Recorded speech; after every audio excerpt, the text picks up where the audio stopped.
Andũ ana nĩ makuĩte ũtukũ wa gũkĩa ũmũthĩ thutha wa Matuĩka mwena wa icagi cia Kapkombe na Kasisit kaunti-inĩ ya Baringo marĩa macũngĩrĩirio nĩ mbura nene ĩrĩa ĩrathiĩ na mbere na kuura.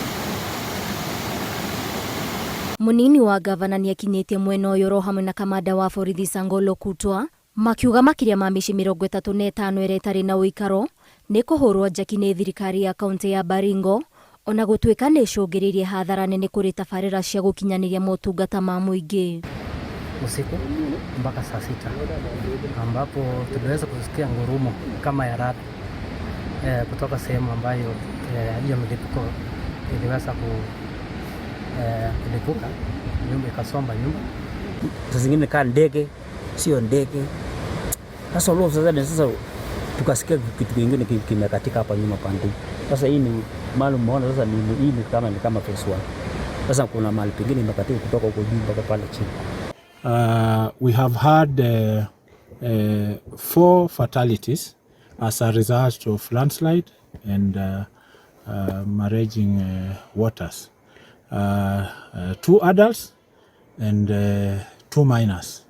Generally, most of the areas, most of these landslides have led to the damages in the infrastructure. That's the water